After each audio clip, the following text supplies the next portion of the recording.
Welcome to SBR TV. I'm Peter Loshak. This is our experts roundtable for the Wildcard playoff round in the NFL. We'll start looking at the games, 2 Saturday games, and then we'll go to the 2 Sunday games. And once again, we're joined by Scott Kellen from 6centsports.com, SBR contributor Bob Harvey, and Zach Rosenfield from AccuScore.com. Thanks again, guys. Hey, Peter. Thanks, Peter. All right, so the first game is on Saturday, Seattle and New Orleans. This is a very interesting game. Of course, here we have a double-digit home dog in the playoffs. And looking over this game, I'm personally wondering if Seattle might be worth a big play here. They have had a subpar season. They were a pretty clear good fade at times during the year. But for this game, the weather's supposed to be, classic Seattle weather, a little windy, rainy, and on the cold side. That'll probably serve to hamper New Orleans. Of course, they play in a dome at home, and they're probably going to be relying on the pass a bit more than usual as a result of some injuries in the running game. So I'm assuming Seattle will employ some kind of ball control game plan to keep the game close. And I'm wondering if Seattle getting 10.5 points might not be an obvious great bet. It's also notable that the very well-respected SBR poster Laker Boy started a thread on SBR with the title Seahawks Moneyline over the Saints, calling for an outright win. So what do you guys think? Let's start with Scott Kellen. You think Seattle's a good bet here, or am I missing something? No, I think they might be actually a live dog here, Peter. Seattle had a lot of problems this year, obviously. We know every game that they lost by 15 points or more, so they've gotten blown out in plenty of games. But they've had a lot of injuries this year, and, when you talk about Seattle's offense, I think there's 3 main guys in their offense, and that's obviously Hasselbeck. I know Charlie Whitehurst played okay last week, but right. I don't know if Charlie Whitehurst is the kind of guy that's going to lead them to where they need to go. But in a ball-controlled environment last week, he was fine. Obviously, he's got a little more athletic ability than Hasselbeck. But Hasselbeck, Mike Williams, who's a big-time receiver for them, and then their left tackle, Russell Okung. Those 3 guys essentially only played in 2 games this year. I think they played in some games maybe early, but that was really before Mike Williams really kind of became the Mike Williams that he is. And the 2 games that they played, they went to Chicago and actually won 23-20. And the other game, ironically, was down in New Orleans. They lost that game 34-19. But Seattle put up a lot of yards in that game. They, I think, threw for 366 yards. Ironically, they passed 44 times out of 61 plays in that game. So they came out with a pass-first attack that obviously didn't work.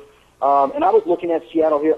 If I'm going to choose anything here, I'm probably choosing Seattle. I don't know that I would actually play it. New Orleans on the road this year, they won 4 games on the road by 4 points or less. The other 2 games they had, they beat Carolina 34-3. Let's just count that. And they did beat Tampa Bay early on before Tampa Bay became a decent team, 31-6. But New Orleans hasn't exactly lit it up on the road. Seattle's been decent at home when they've had all their players, and I think they might have a shot here to stay in the game.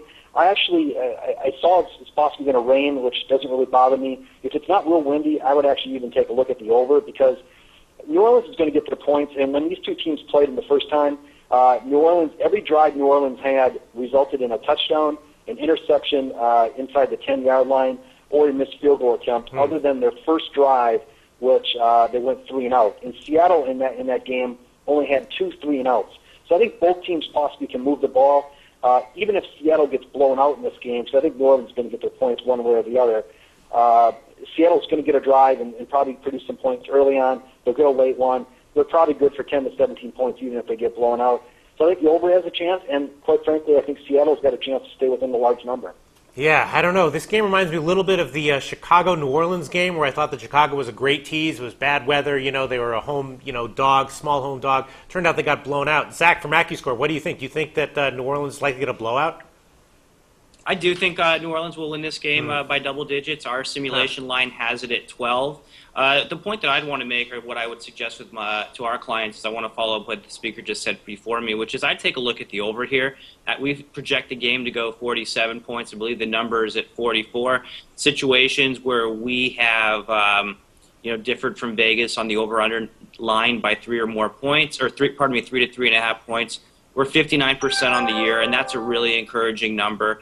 When I take a look at the sides, there's just not enough compelling data for me to make a strong step out on this game based on our computers.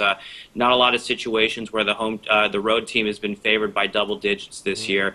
Every point that was just made regarding New Orleans in Seattle is good, but I think New Orleans is a powerhouse. I don't think Seattle belongs there. I think New Orleans is going to handle them fairly easy. I just can't support it really with the seasonal data because we're just about 500 in every statistical category relevant to the sides on this game.